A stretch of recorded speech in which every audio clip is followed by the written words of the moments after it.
The airport rules you thought you understood are changing faster than most travelers realize. In 2026, the bag you have carried for years without a problem might suddenly get stopped at the gate. The outfit you wear to stay comfortable on a long travel day could now create unexpected trouble before boarding. And the wheelchair assistance some passengers are counting on is becoming more unreliable at the exact moment they need it most. That is what makes this so dangerous. Most travelers are still showing up at the airport with old expectations, old habits, and old assumptions. They think the system still works the way it did a few years ago. But it does not. And by the time many people realize that, they are already paying extra fees, getting delayed at security, missing help they were promised, or being blindsided by rules they never even knew had changed. What is happening right now is not one small update. It is a wave of airport and airline rule changes that are quietly reshaping the way people travel. And for older travelers, especially, even one unexpected problem can turn a simple trip into a stressful, expensive mess. In this video, we are going to walk through 7 major airport and airline rule changes happening right now, why they matter more than most people think, and what you can do to protect your next trip before these changes catch you off guard. Because in 2026, it is no longer enough to arrive early. You have to arrive prepared. Number 7. The civility campaign nobody asked for. Let's begin with one of the most frustrating changes of all, because it says a lot about what air travel has become. Right now, there is a growing push to remind passengers to be more civil. Travelers are being told to say, "Please say thank you, be patient," and show more respect in airports and on flights. And to be fair, kindness does matter. Flight attendants deserve respect. Gate agents do not deserve abuse. No one should be screamed at just for doing their job. But that is not the real reason this message is making so many travelers angry. The problem is that people are being lectured about manners while the actual flying experience keeps getting worse. Seats feel smaller. Fees keep growing. Customer service feels colder. Stress starts before you even reach the gate. So when travelers hear this new message about being more polite, it can sound less like helpful advice and more like a distraction from the real problem. Because most passengers are not upset for no reason. They are upset because modern air travel has become exhausting. They are tired of being squeezed, rushed, overcharged, and then expected to smile through all of it. That does not excuse rude behavior, but it does explain why tension is so high. So here is the real takeaway. Yes, be kind to the crew. They are not the ones creating these policies. But do not confuse politeness with surrender. If an airline gives you poor service, document it. If something feels unfair, ask questions. If you are treated badly, file a formal complaint instead of just going home angry. Because smart travelers understand something many people forget. You can be respectful and still stand up for yourself. Number 6. The wheelchair assistance crisis. This next change is one of the most troubling because when it fails, it does not just create inconvenience. It creates real harm. Wheelchair assistance is becoming a growing problem at airports, and the people paying the price are often the travelers who need help the most. On paper, the service is still there. In reality, many passengers are facing longer waits, missed connections, and far too much uncertainty at the exact moment they are already vulnerable. And that is what makes this so serious. Some of the strain is coming from rising demand and misuse of the system, which drains resources away from travelers who genuinely need mobility support. But the bigger frustration is that protections meant to support disabled passengers have not kept pace with the real-world problems people are facing. So once again, travelers are being told to trust a system that too often breaks down when it matters most. For older travelers, this can be especially overwhelming. A delay of 10 or 15 minutes may not sound dramatic to someone watching from the outside. But inside a large airport with a connection approaching unfamiliar terminals and limited mobility, that delay can quickly become a missed flight, a long walk, a painful experience, or even a night stranded in the wrong city. That is why this is no longer something people should treat casually. If you need wheelchair assistance, request it early, and confirm it again before you travel. Keep your confirmation details with you. Arrive with much more time than you think you need, especially if you have a connection. And if help does not arrive when it should, speak up immediately rather than waiting and hoping the system will fix itself. Because when airport assistance fails, the traveler is usually the one left carrying the consequences. Number 5. The dress code enforcement disaster. Now let's talk about a rule change that is catching travelers completely off guard, because the problem is not just the rule itself, it is the inconsistency. Airlines are becoming stricter about what passengers can wear and carry onto the plane, but enforcement is all over the place. In some cases, travelers are being stopped for clothing that seemed perfectly normal. In others, someone wearing something even more questionable gets through without a problem. That is what makes this issue so frustrating. It does not feel predictable. It feels random. And when a rule feels random, it becomes dangerous for ordinary travelers. One passenger may be denied boarding over an outfit that another passenger wears without any issue at all. Some airlines are also tightening rules around wearable tech and personal items, while at the same time enforcing carry-on limits more aggressively. So now, what used to feel like a simple travel day can suddenly turn into an argument at the gate over what you are wearing, what you are carrying, or whether your extra item counts.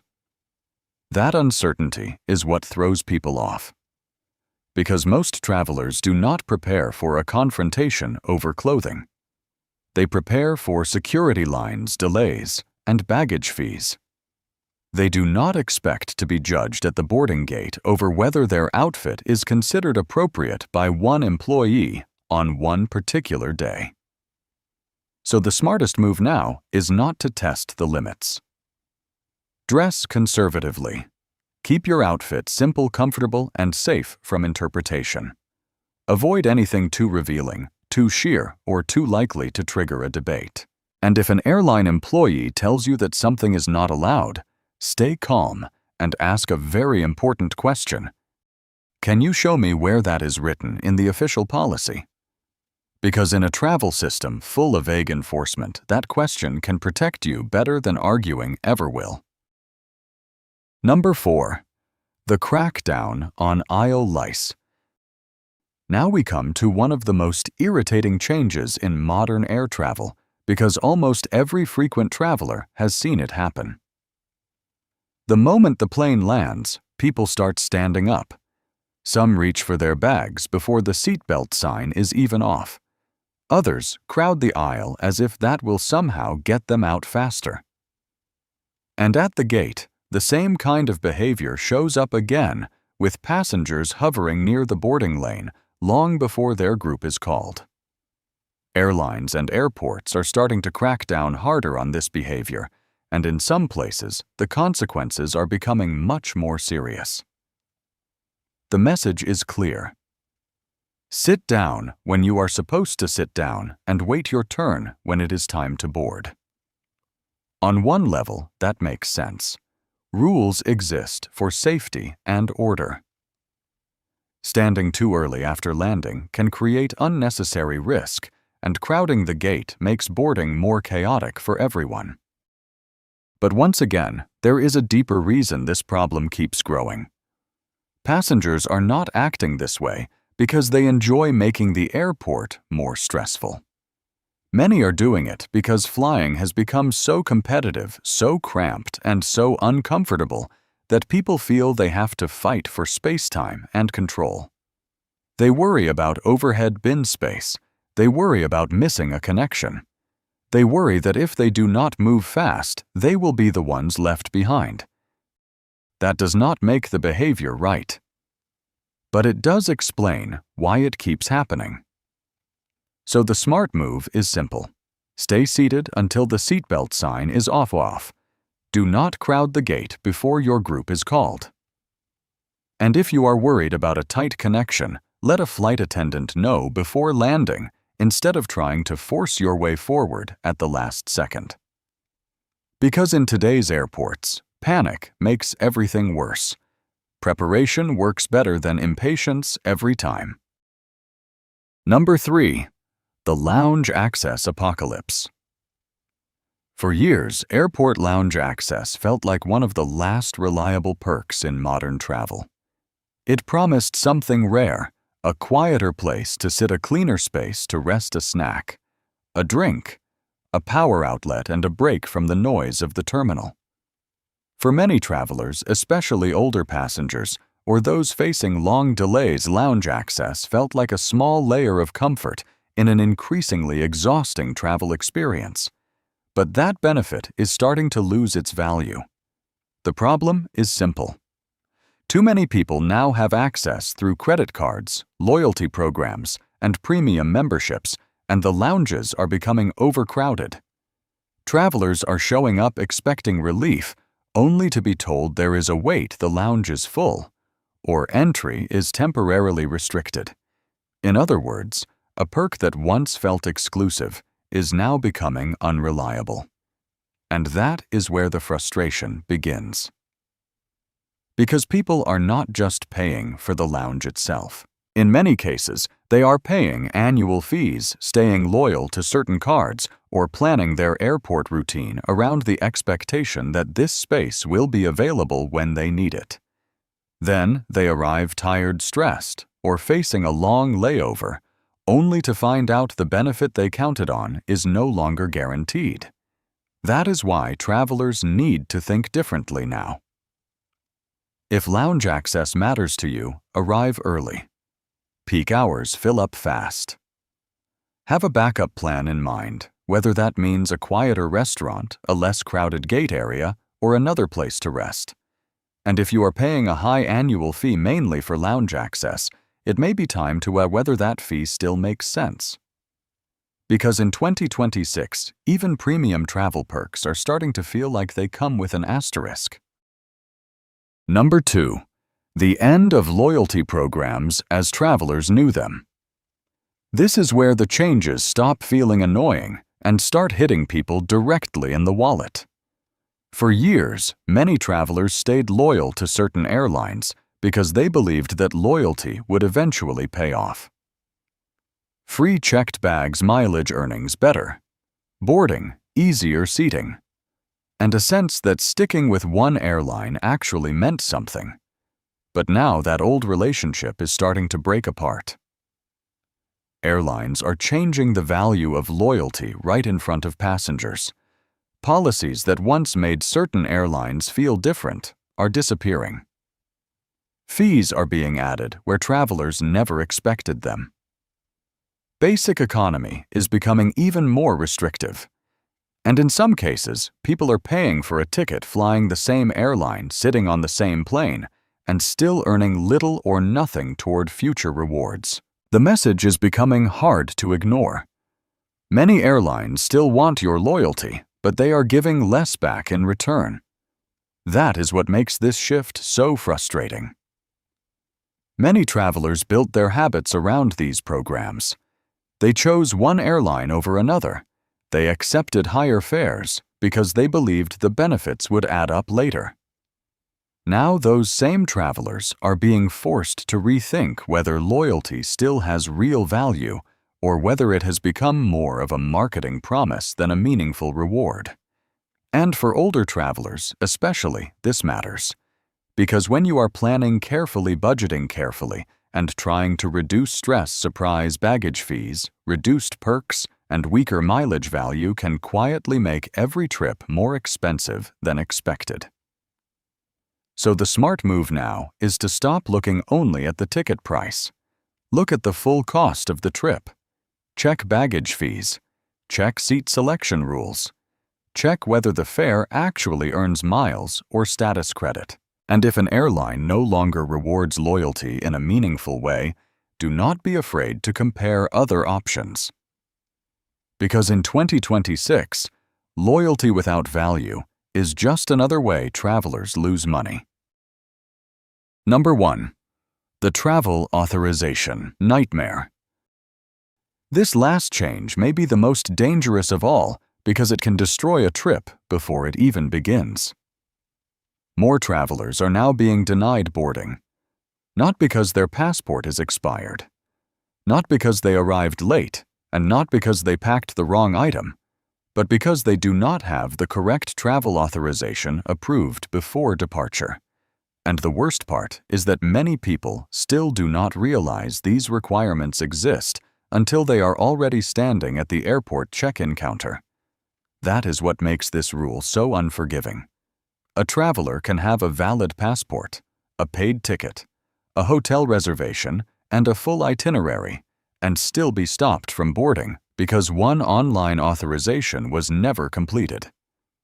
Airlines are checking more carefully now because if they allow someone to fly without the proper entry approval, they may end up responsible for the consequences. So from the airline's point of view, it is safer to deny you before departure than deal with the cost of sending you back later. And for ordinary travelers, that can be devastating. A missed form does not just create stress. It can wipe out thousands of dollars in flights, hotels, tours, and carefully planned travel. It can also be deeply confusing, especially for older travelers who may not expect that entering a country now requires an extra digital step beyond carrying a passport. That is why this is no longer something you can leave until the last minute. Research entry requirements well before your trip. Check whether your destination now requires an ETA or another travel authorization. Apply as early as possible. Print the confirmation and keep a copy with your passport even if it is stored online. And do not rely on assumptions based on how travel worked a few years ago because international entry rules are changing faster than many people realize. Because in 2026, having a passport is no longer always enough. So if there is one thing these new airport and airline changes should make clear, it is this: travel is no longer difficult only because of delays, bad weather, or long security lines. Now the real danger is being unprepared for rules that have quietly changed while most travelers were not paying attention. A carry-on that used to be fine may now cost you money. An outfit that seemed harmless may suddenly create a problem at the gate. Wheelchair assistance may not arrive when it should. Loyalty perks may no longer be worth what they once were. And one missing travel authorization can ruin an entire international trip before it even starts. That is why smart travelers in 2026 cannot rely on old habits anymore. They have to double-check the rules. They have to ask better questions. And most of all, they have to prepare for the kind of problems that do not feel like problems until it is already too late. If this video helped you, make sure to subscribe because travel is changing fast, and the people who stay informed are the ones who protect their time, their money, and their peace of mind. And if you know someone who has a trip coming up soon, send them this video now. It may save them from a mistake they never saw coming. Safe travels, and I will see you in the next video.